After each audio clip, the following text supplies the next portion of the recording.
जय हिंद। देखिए S-400 missile Bharat में उसकी डिलीवरी चालू हो गई है।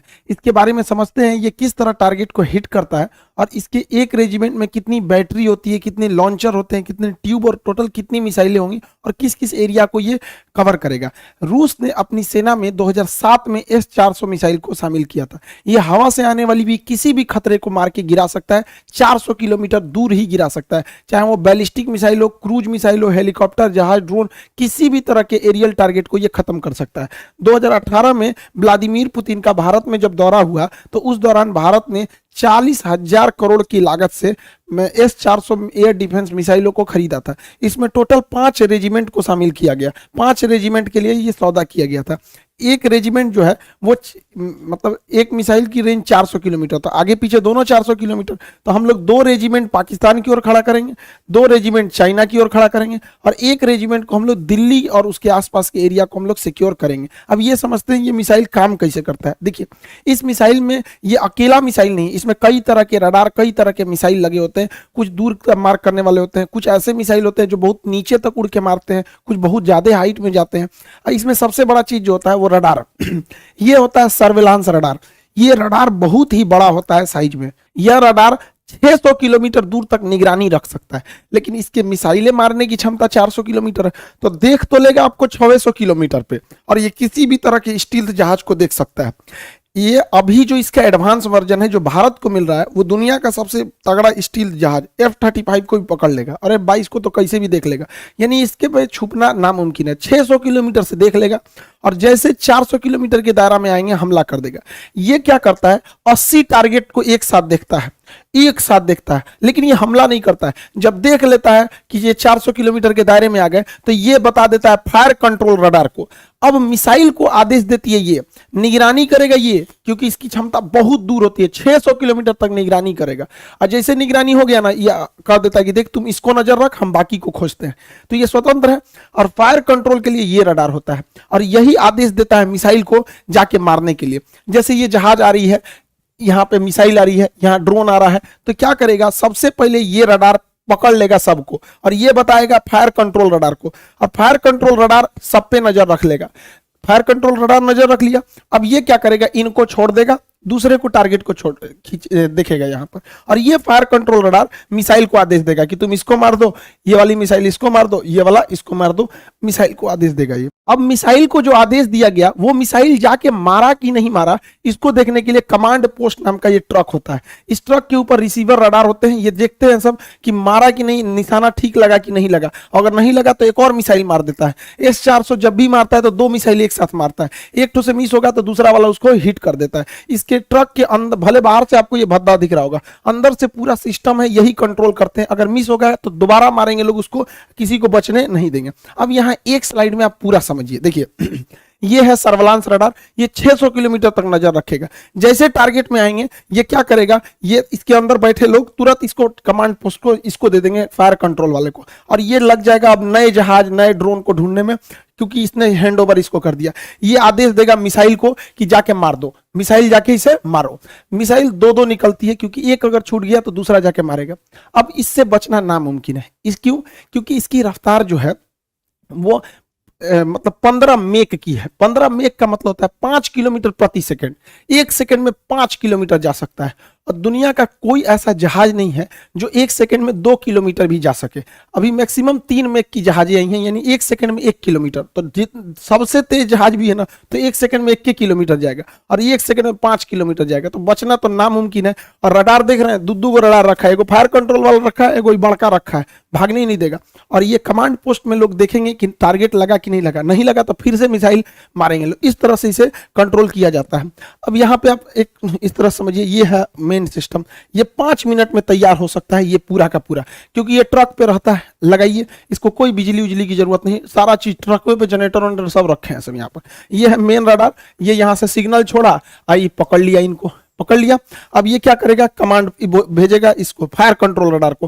फायर कंट्रोल रडार मैसेज देगा मिसाइल को, अब मिसाइल जाके इसको हिट कर देगी। जैसे मिसाइल इसको हिट करेगी, यहाँ पर है कंट्रोल कमांड पोस्ट, देखेगा हिट हो गया कि नहीं, वरना इसके रडार में दिखेगा, चेक करेगा कि दोबारा तो नहीं दिख रहा है, दोबारा दिख रहा है मतलब बच गया। अगर बच गया तो दोबारा मिसाइल मारेगा, ब्लास्ट हो गया तो कोई दिक्कत ही नहीं। तो काफी कॉम्प्लिकेटेड सिस्टम है, लेकिन 5 मिनट के अंदर अंदर ये रेडी हो सकता है फायर के लिए। इसे कहीं भी ले जाया जा सकता है, पहाड़ पे ले जाइए, बर्फ में ले जाइए, गर्मी में ले जाइए, ठंडी में, कहीं ले जाइए, कोई दिक्कत नहीं होता, ये हर मौसम में रेडी हो सकता है। अब इसमें समझते हैं कितने लॉन्चर, बैटरी, ये सब चीजें होते हैं।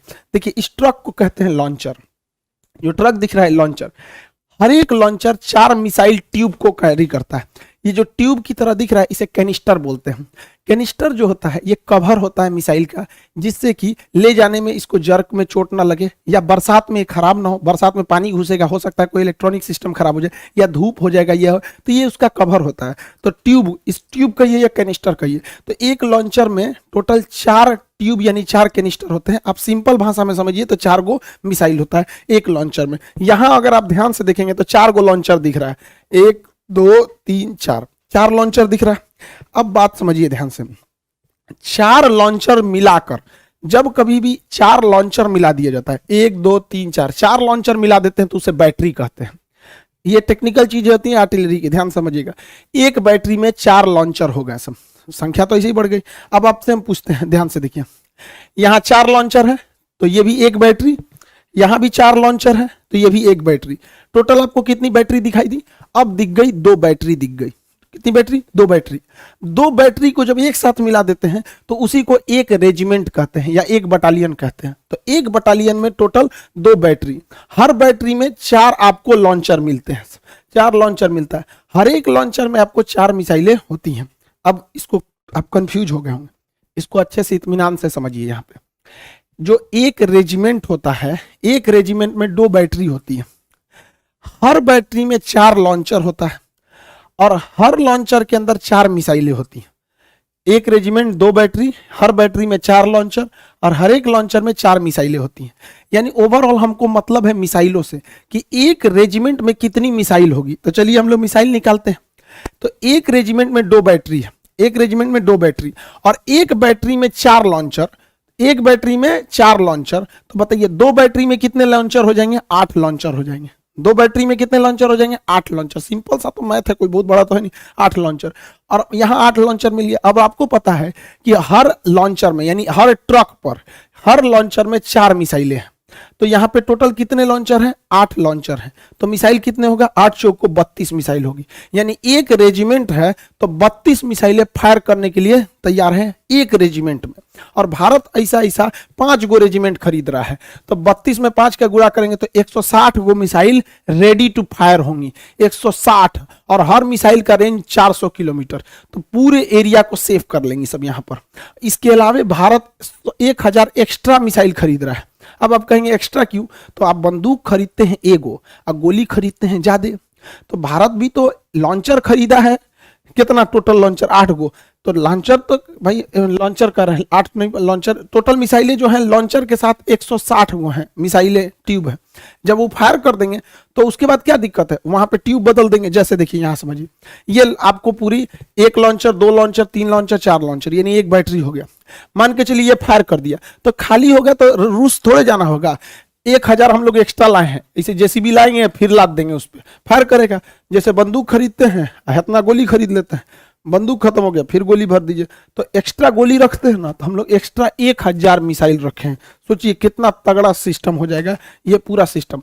ये S-400 सिस्टम किसी भी दूसरे देश से अब तक दुनिया में इससे तगड़ा कोई नहीं है। इसकी सबसे बड़ी खासियत क्या है?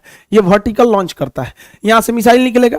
अब ये स्वतंत्र है किसी भी डायरेक्शन में जाने के लिए, इधर भी चला जाएगा, इधर भी चला जाएगा, सीधे भी चला जाएगा। वही अगर अमेरिका का थर्ड की बात करेंगे या फिर पेट्रियट मिसाइल की, तो ये वर्टिकल है, ये इस तरह तिरछा झुकी रहती है, तो इधर ही मार सकती है। उधर मारने के लिए उस साइड में ट्रक लगाना पड़ेगा। तो एक तो सबसे पहला ड्रॉबैक इसका ये हो जाता है। भारत को ये जो मिला है ये सबसे लेटेस्ट वर्जन मिला है। S-400 लेटेस्ट वर्जन भारत को मिला है, जबकि चाइना को भी रूस ने S-400 दिया है, लेकिन S-400 चाइना के पास नहीं है। पैसा लिया गया है S-400 का। चाइना चूंकि MTCR का सदस्य नहीं है, मिसाइल टेक्नोलॉजी कंट्रोल रिलम का सदस्य भारत है, चाइना नहीं है। जो इसका सदस्य नहीं रहता है उसे आप 300 किलोमीटर से ज्यादा मारक क्षमता की मिसाइलें नहीं दे सकते।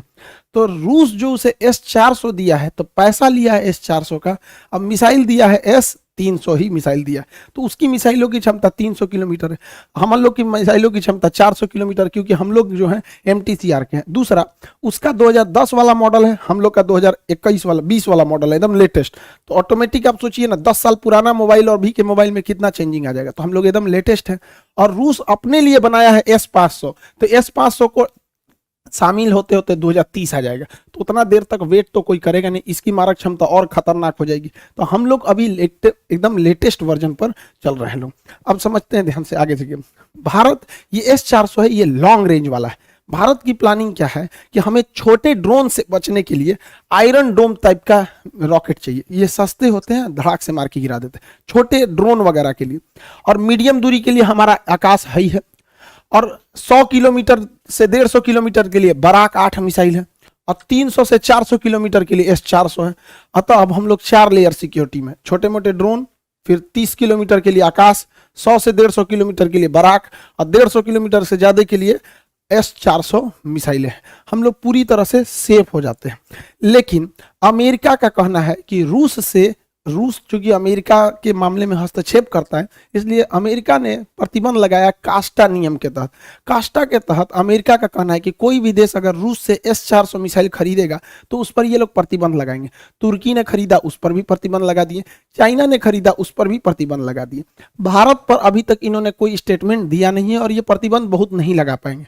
हमारे पास 2 लॉजिक है। पहला, ये सब चोमू सब बकलोलवा पाकिस्तानिया, ये आए दिन खुलेआम धमकी, मंत्री है बैलाई, बिना बरस के लिए झांक रहा है इसे यहाँ। ये बैला क्या कहता है कि हम भारत पे परमाणु बम मार सकते हैं, और इसका स्टेटमेंट सुनेंगे तो कहेगा कि मुसलमानों को बचा के परमाणु बम मारेंगे। अरे यार, तुम्हारे यहाँ लोग इतने बैल होंगे, इंडिया में कोई इतना बैल नहीं है, बताइए। परमाणु बम को भी ये लोग बता रहे हैं कि ये मुसलमान है, ये मुसलमान नहीं है। तो भारत के पास पूरी दुनिया को कहने के लिए, अमेरिका को स्पेशली कहने के लिए कि भैया हमारे पास S-400 की सख्त जरूरत है, वरना ये सब कईयों लुंगी पहन के आएगा, सब मार के परमाणु बम चल जाएगा सब यहाँ पर। तो इन लोगों की वजह से हम लोग के पास प्लस पॉइंट है। दूसरा, अमेरिका के लिए भी दिक्कत क्या है, अमेरिका चाइना को रोकना चाहता है, और दक्षिणी चीन सागर में चाइना को रोकने वाला भारत को अगर छोड़ देंगे तो कोई नहीं बचता है, क्योंकि रूस और चाइना तो भाई दोनों अमेरिका के खिलाफ रहते हैं। तो भारत को हर हाल में अमेरिका को लेकर चलना पड़ेगा, वरना यहाँ चाइना जब ताइवान पर अटैक करने की बात करता है, या दक्षिणी कोरिया पे, या जापान पर, या वियतनाम पर, फिलीपीन पे, ये सब अमेरिका के दोस्त हैं सब। तो अमेरिका डायरेक्ट तो कूदेगा नहीं। तो यही है कि चाइना के दुश्मन को मजबूत किया जाए। तो चाइना का सबसे तगड़ा दुश्मन भारत है, जो इससे लड़ सकता है। तो इसलिए भारत पर ये लोग प्रतिबंध नहीं लगाएंगे, इसके ऊपर लगा दिए। और वैसे भी भारत की अब जो विदेश नीति है उस तरह की नहीं रह गई। अब भारत को छोड़कर आप कल्पना नहीं कर सकते। हम लोग 1970 और 90 का दशक चला गया जब भारत को कोई धमकी देके चला जाता था। अब हम लोग इतनी बड़ी इकोनॉमी बन चुके हैं कि अभी हमको इग्नोर करके आप नहीं रह सकते। होप आप S-400 के बारे में टोटल समझ गए होंगे। वो इस साल से आना चालू हो गया है, उसकी ट्रेनिंग ऑलरेडी भारतीय जो आर्मी है वो कर चुकी है। ये टोटल 5 रेजिमेंट इसके आएंगे, उसके बाद हम लोग पूरी तरह से सेफ हो जाएंगे। पाकिस्तान या फिर चाइना का कोई भी जहाज इंडिया में नहीं घुस पाएगा। जहां कहीं लूप होल होगा, वो भारत को पता है कि ये हमारे रडार में नहीं आ रहा है, वहां पायलट, वहां पे जहाज लगा दिया जाएगा। राफेल, सुखोई, मिराज, MiG-29, दुनिया भर के जहाज हैं सब। तो हम लोग एयर के मैटर पे पूरी तरह से अब लगभग आप कह सकते हैं कि सिक्योर हो गए हैं। एक बात और कि इस किताब को तैयार करने के चक्कर में इतने दिन से काफी लंबा गैप हो गया वीडियोस के लिए। तो आप देखे होंगे, देखिए इस किताब में मेहनत क्या क्या था। ये 30 सालों का टोटल साइंस का क्वेश्चन है, 15,000 से ज्यादा इसमें क्वेश्चन शामिल किया गया है। और ये 1990 से 2021 तक जितने एग्जाम हुए, उन सारे एग्जाम में जितने भी फिजिक्स, केमिस्ट्री, बायोलॉजी और इन्वायरमेंट से जितने क्वेश्चन पूछे गए, 15,000 क्वेश्चन को रखा गया। ये यूनिक बुक है, इसको हम समझाते हैं क्योंकि जब हम लोग पढ़ रहे थे तो एक तरह की समस्या फेस किए थे।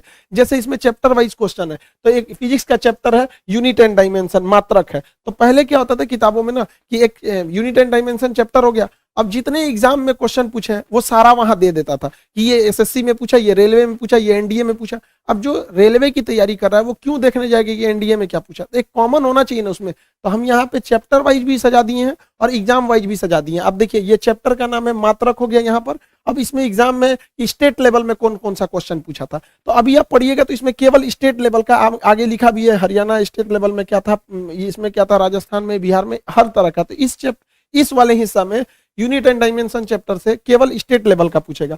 अभी चैप्टर खत्म नहीं हुआ है, यूनिट एंड डायमेंशन ही है। टीईटी में किस टाइप का क्वेश्चन पूछता है, इस चैप्टर से यूपीएससी, सीसेट या आरएएस इस सब टाइप में किस तरह के क्वेश्चन पूछता है, पीसीएस लेवल में। अभी उसी चैप्टर में यहाँ पे दे दिया है कि रेलवे में किस टाइप का क्वेश्चन पूछता है। अभी ये एग्जाम, ये चैप्टर अभी वही चल रहा है, लेकिन बदल गया कि हाँ रेलवे में ये पूछेगा, विथ डेट और टाइमिंग के साथ भी है, आप इसको मिला भी सकते हैं। यहाँ पर आगे बढ़ेंगे तो यहाँ लिखा है एसएससी में किस टाइप का क्वेश्चन पूछा है, तो आपको पैरेलली पता भी चलेगा। अभी चैप्टर एक ही है यहाँ पे, इसमें एसएससी में क्या पूछ दिया यहाँ पे, फिर एनडीए एयरफोर्स में क्या पूछ रहा है। तो ये एग्जाम चैप्टर वाइज भी है और अलग अलग एग्जाम के लिए अलग अलग कैटेगराइज किया गया ताकि लड़कों को दिक्कत नहीं होगा। दूसरी एक और प्रॉब्लम हम लोग फेस करते थे जब पढ़ते थे, तो आंसर या तो लास्ट में देता था तो काफी असकत लगता था, और पास में देता था तो आदमी देख लेता था। इसलिए इसमें आंसर को हम साइड में दिए हैं यहाँ पर। इसका आंसर की कई लोगों को लग रहा है कि है ही नहीं है, यहीं पे दिया है बगल में, आप एक बार में चाहे तो ढकना चाहे तो ढक सकते हैं। अगर नीचे देते थे तो एक प्रॉब्लम आता था, लड़का ढकने के चक्कर में उसको देख लेता था, फिर उसको अच्छे से रिवीजन नहीं हो पाता था। अभी यहाँ है कि इसका प्राइस के चक्कर में, देखिए अभी कोयले की शॉर्टेज थी, इसको लेकर कई सारी चीजें महंगी हो गई थी, तो पेपर भी काफी महंगा हो गया था। तो इस बार भी हम लोग पूरी कोशिश की है कम से कम रखने की। पेज 616 पेज की किताब है, 15,000 क्वेश्चन 1990 से लेकर 2021 तक का, यहाँ 15,000 क्वेश्चन 30 सालों के 180 रुपए में आपको मिल जाएगी। अगर आप दूर दराज के नहीं है, मतलब ठीक ठाक है, आप मतलब पटना में 180 में इजीली आपको अवेलेबल मिल जाएगा। ये किताबें आपका हर जगह भेज दिया गया इस किताब को, आप इनको जितना जल्दी ले लेंगे, वरना शॉर्ट हो जाएगा तो फिर दिक्कत आ जाएगा। आई होप आप सब समझ गए होंगे। मिलेंगे नेक्स्ट क्लास में। जय हिंद।